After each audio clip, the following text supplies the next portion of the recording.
Parmi mes centaines de vidéos, d'articles, de propositions, de tweets, 40 comptes Twitter suspendus, 3 chaînes YouTube, 2 comptes Facebook, etc., où je démasquais un petit peu, en tout cas de façon incassable, mais qui plaît pas aux gens, hein, parce qu'ils veulent pas trop voir la vérité en face, toutes sortes de choses. Mais bon, je vais pas refaire la liste, c'est pas la peine. Mais en parallèle, de par mon patronyme, et puisque j'ai été attaqué là-dessus dès que mon patronyme est sorti en 2018, je m'appelle Boujna, donc forcément j'étais un sayanim du Mossad, sioniste, sataniste, et peut-être un petit peu khazar quand même, il ne faut pas oublier les khazars.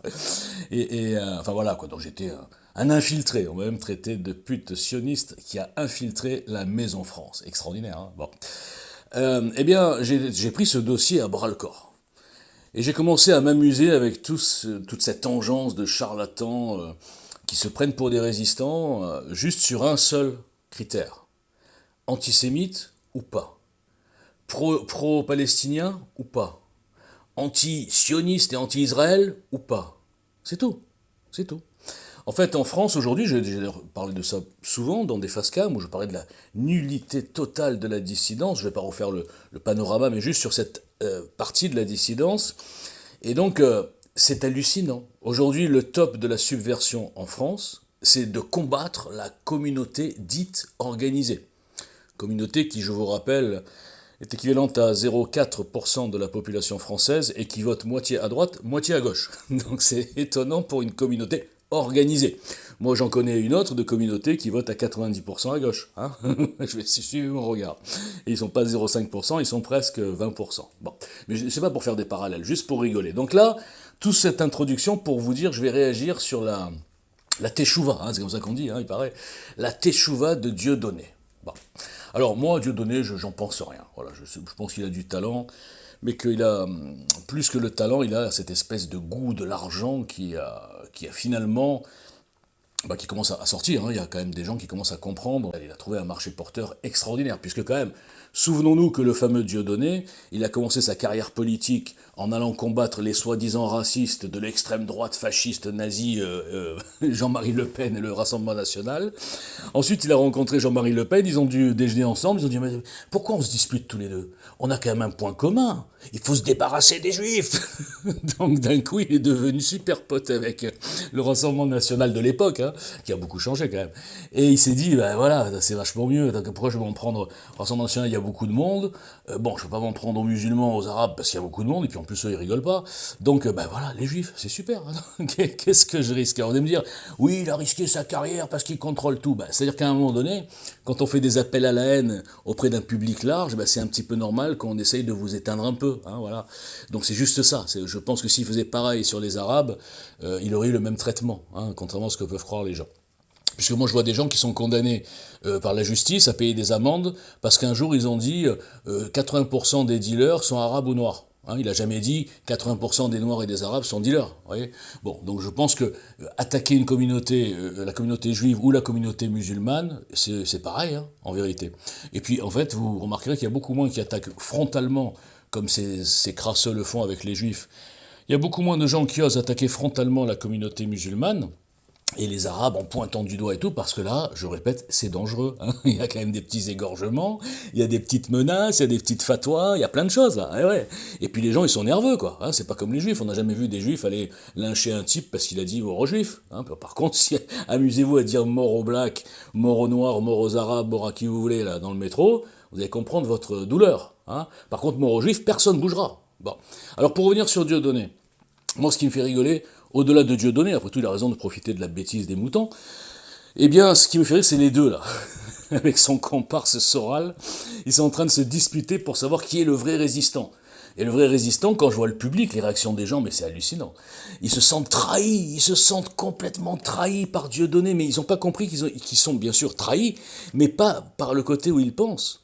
Eux, ils sont juste trahis parce que, ah ben merde alors, finalement, il va arrêter d'insulter les juifs et de pointer les juifs. Ah ben il nous a trahis, donc c'est pas un vrai résistant. Je rappelle, hop, le critère. Si on n'est pas antisémite et anti-Israël, on n'est pas un résistant. Hein, on est du système, on est capitaliste, c'est l'argent, enfin bref, toutes les conneries. Et donc là, ils se disputent pour ça. Mais ils ont pas compris que l'arnaque, elle n'est pas là.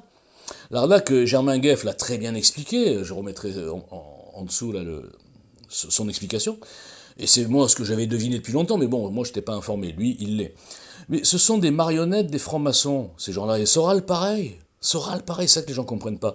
Donc en fait, on a construit deux grands dissidents, deux grands méchants loups. Alors donc tous les gens ils disent ah ouais, c'est eux, ils attaquent les juifs, donc forcément c'est eux les ennemis, hein, voilà. Enfin les ennemis du système, parce que le système, vous l'avez compris, la France est sioniste. Hein. Je mélange un peu tout, mais comme ça, écoutez tout, vous allez tout comprendre. Donc la France est sioniste, n'est-ce pas? Et pourtant la France est avocat des mollahs pour le nucléaire. On se met à quatre pattes devant l'Algérie pour le gaz. On donne les visas à tout le monde et n'importe qui. Et quand on veut faire un peu les méchants, bah, au bout de 6 mois, on dit bon, non, excusez-nous, non, c'est bon, on redonne les visas à tout le monde, il n'y a pas de problème. On garde bien sûr tous les délinquants sans papier étrangers de ces pays à 80% musulmans, et en fait on se couche. Pourquoi? Parce qu'il y a entre 12 et 14 millions de musulmans en France. Maintenant, je vais vous dire, donc la France n'a rien de sioniste, n'a rien de pro-Israël. On est dans une Union européenne qui fait la promotion du voile, et pas de la kippa, hein, à ce que je sache. On est dans une Union européenne qui finance aussi le Hamas, l'autorité palestinienne, qui donne des aides alors qu'ils savent très bien qu'elles sont détournées et qu'elles partent dans les poches des dirigeants, hein, des dirigeants corrompus. Souvenez-vous Yasser Arafat, je mélange tout. Hein. Souvenez-vous de Yasser Arafat, quand il est mort, on a trouvé une fortune. Ah, ça alors, ben mince alors, mais qu'est-ce qu'il avait Yasser Arafat, il avait peut-être une affaire commerciale qu'on ne connaissait pas. Bon, bref, tout ça pour revenir sur le sujet. Donc tous les gens là, ils sont dégoûtés. Hein. Ils se disent, bah non, bah finalement, s'il demande pardon à la communauté, c'est qu'il n'est pas tellement antisémite, c'est qu'il s'est soumis à la communauté qui dirige le monde, hein, parce que ça dirige le monde, hein, tout ça, ces juifs là, oulala, ils sont partout. Eh bien, donc c'est pas un vrai résistant. Voilà. Alors, je vais vous rassurer, ni Dieudonné, ni Soral, ni Livernette, ni Forisson, ni, je sais pas moi, Youssef Indy, ni Leveilleur, ni toute cette crasse, Abdel Zahiri, Chalençon, toute cette équipe, là, je peux mettre une liste de 20 personnes, je vous rassure, il n'y a aucun de ces gens-là qui est un vrai résistant. Je vais vous donner la vraie définition du résistant. Le résistant, c'est pas celui qui prend un marché porteur, qui cible des coupables, hein, qui trouve des boucs émissaires et qui fait son beurre là-dessus. Le résistant, c'est pas un type qui est là pour vendre des livres, vendre des vues, vendre des produits financiers comme le veilleur, des arnaques, des Ponzi, ou vendre des, je sais pas quoi, des chaînes PayPal, YouTube et PayPal, etc. Le résistant ne vit pas de la résistance. Le résistant n'est pas un commerçant cupide, d'accord ? Ça, c'est pas des résistants.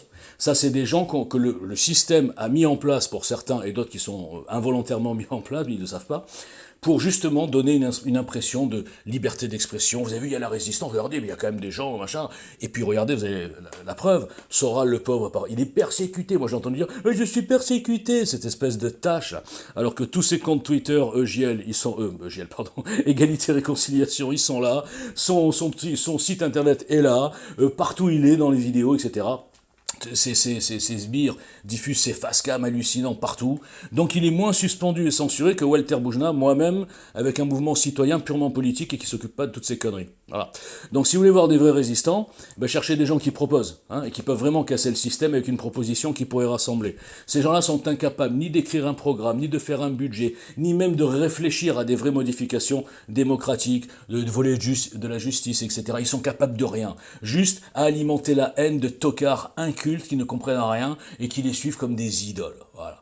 Donc ces abrutis, là je parle pas d'eux-mêmes, je parle de leurs fans, ces abrutis que vous êtes, si vous m'écoutez jusque-là, franchement, vous n'avez rien compris. Le système joue avec vous. Le système a peur de la vraie résistance constructive. Et c'est pour ça que moi, tout seul, que personne ne connaît, j'ai été la cible d'une censure, de suspension, de cabale, de menaces, comme personne ne peut imaginer, surtout pour un inconnu.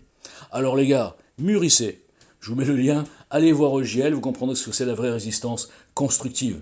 Et que si vous n'étiez pas aussi bête et dispatché dans des enclos de partis politiques, de l'opposition contrôlée, de fonctionnaires en disponibilité, je parle là par exemple de Messia ou de comment il s'appelle, Philippot, ou même Asselineau, bon Asselineau il dit des choses bien quand même. Bref, eh bien vous comprendriez qu'on pourrait monter un mouvement citoyen, un vrai mouvement citoyen politique pour renverser ce système, et pas en pointant une communauté ou une autre, en pointant le système global avec les francs-maçons et tutti quanti, tout ce qu'il y a derrière, les davocrates, ceux que j'appelle les globalo-fascistes. Et pour ça, vos espèces d'idoles à 2 balles sont complètement inutiles. Ils gagnent de l'argent, ils mangent de la laine de mouton que vous êtes. Merci.